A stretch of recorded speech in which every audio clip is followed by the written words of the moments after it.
À ceux qui lisent et discutent pour parader. Quel genre d'homme veux-tu être? Commence par te le dire à toi-même, après quoi règle tes actes sur ce modèle. C'est là, en effet, ce que nous voyons se passer dans presque tous les autres domaines. Les athlètes commencent par décider à quelle catégorie ils désirent appartenir, et alors ils agissent en conséquence. Si l'on veut fournir la grande course, il faut prendre telle nourriture, faire telle promenade, se faire masser de telle manière, accomplir tels exercices. Si l'on veut courir dans le stade, toutes ces préparations seront différentes. Si l'on veut être pentathle, elles le seront encore plus. Tu trouveras des différences semblables pour les métiers. Si tu veux être charpentier, tu auras à faire telles et telles choses. Si tu veux être forgeron, telles autres. Car pour toutes nos actions, si nous ne les rapportons pas à un but, nous agirons à l'aveuglette, et si nous les rapportons à un but qui ne convient pas, nous commettrons des fautes. Or, il y a un but général et un but particulier. Tout d'abord, je dois agir en homme. Qu'est-ce que cela implique? De ne pas agir comme un mouton, bien qu'on agisse avec douceur, ou d'une façon malfaisante, comme une bête fauve. Le but particulier concerne le genre de vie de chacun et sa personne morale. Le citarède doit agir en citarède, le charpentier en charpentier, le philosophe en philosophe, le rhéteur en rhéteur. Donc quand tu dis « Venez écouter la lecture que je vais vous faire », veille d'abord à ne pas faire cela à l'aveuglette. Ensuite, si tu trouves que tu te réfères à un but, veille à ce que ce soit celui qu'il faut. Veux-tu être utile ou recevoir des louanges? Aussitôt, tu entends une voix te répondre « Quelle valeur peut avoir pour moi la louange populaire ?» Et cette voix a raison. Elle n'a aucune valeur, en effet, ni pour le musicien comme tel, ni pour le géomètre. Par conséquent, tu veux être utile? À quoi? Dis-le-nous, pour que nous accourions, nous aussi, à tes leçons. Voyons, peut-on être utile aux autres si l'on a soi-même réellement profité? Non. Pas plus que celui qui n'est pas charpentier ne peut être utile aux autres dans l'art de la charpenterie, ou celui qui n'est pas cordonnier dans l'art de la cordonnerie. Veux-tu savoir si tu as réellement profité? Exhibe tes jugements, philosophe. Que se proposent tes désirs? De ne pas manquer leur but. Et tes aversions? De ne pas tomber dans ce qu'elles cherchent à éviter. Eh bien, réalisons-nous ce qu'ils se proposent? Dis-moi la vérité. Si tu mens, je te répliquerai: l'autre jour, comme tes auditeurs s'étaient réunis sans grand enthousiasme et ne t'avaient pas acclamé, tu es sorti profondément humilié. Tel autre jour, tu avais reçu des louanges et tu te promenais répétant à tout venant: quelle impression t'ai-je faite? Sur ma vie merveilleuse, maître. Et comment ai-je rendu ce fameux passage? Lequel? Celui où j'ai fait la description de Pan et des nymphes. Superbement. Et maintenant, tu viens me dire que dans tes désirs et tes aversions, tu as l'habitude de te conformer à la nature. Va le faire croire à un autre. Et l'autre jour, n'as-tu pas adressé à un tel des éloges contre ton sentiment? Et n'as-tu pas flatté un tel, le sénateur? Voudrais-tu que tes enfants fussent comme lui? Jamais de la vie. Pourquoi donc le flatter et le combler de prévenance? C'est un garçon de grand talent et qui aime à entendre les discours. Comment le sais-tu? Il m'admire. Tu as donné la raison. Après cela, que t'en semble? Ces mêmes gens ne te méprisent-ils pas en secret? Lorsqu'un homme qui a conscience de n'avoir rien fait, ni conçu de bien, trouve un philosophe qui lui déclare « Tu es un génie, un homme droit et honnête », que penses-tu donc qu'il puisse se dire à lui-même, sinon « Cet individu a sans doute besoin de moi ». Ou bien, dis-moi, quelle œuvre de génie a-t-il produite? Voilà si longtemps qu'il te fréquente, il a écouté tes discours, il a écouté tes lectures. Est-il devenu modeste? A-t-il fait un retour sur lui-même? A-t-il conscience de la misère où il se trouve? A-t-il perdu sa présomption? Cherche-t-il l'homme qui l'instruira? Il le cherche, dit-il. Celui qui l'instruira sur la manière dont il doit vivre? Non, sot, mais sur la manière dont il doit parler. Car c'est pour cela qu'il t'admire, toi aussi. Écoute-le. Que dit-il? Cet homme écriait avec le plus grand art, bien plus élégamment que Dion. C'est une toute autre affaire. Dit-il peut-être, notre homme est plein de réserve, il est fidèle, il garde son calme? Et même s'il le disait, je lui répliquerai, puisque cet homme est fidèle, en quoi consiste cette fidélité qu'il possède? Et s'il n'avait rien à répondre, j'ajouterai, commence par apprendre ce dont tu parles, et alors tu pourras parler. Et c'est dans cette disposition d'esprit déplorable, c'est avec cette soif de louange, c'est en comptant tes auditeurs que tu veux être utile aux autres? Aujourd'hui, ils étaient beaucoup plus nombreux à m'écouter. Oui, ils étaient nombreux. Nous croyons bien qu'ils étaient 500. Ce n'est rien dire. Tu peux en mettre 1000. Jamais Dion n'a eu autant d'auditeurs. Comment les aurait-il? Et ils ont le sens affiné pour les discours. Le beau maître peut émouvoir même une pierre.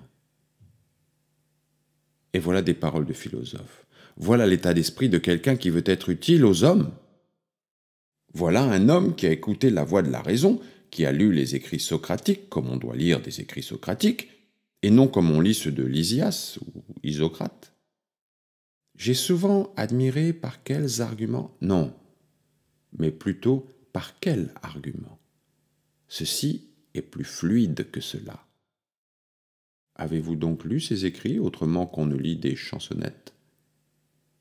Car si vous les lisiez comme il faut, vous ne vous arrêteriez pas à ces vétilles, mais voici plutôt ce que vous considéreriez. Anitos et Mélétos peuvent me mettre à mort, mais ils ne peuvent me nuire. Et encore, j'ai toujours été homme à ne prêter attention à rien d'autre en moi qu'à la raison qui, à l'examen, me paraît la meilleure. Aussi, qui a jamais entendu dire à Socrate « Je sais quelque chose et je l'enseigne ». Au contraire, il avait coutume d'envoyer les jeunes gens, l'un ici, l'autre là. Alors il venait à lui et le priait de les introduire auprès des philosophes, et lui les conduisait et les introduisait. N'est-ce pas ainsi? Ou bien, en les accompagnant, leur disait-il « Viens m'écouter discourir aujourd'hui dans la maison de Quadratus. » Pourquoi t'écouter?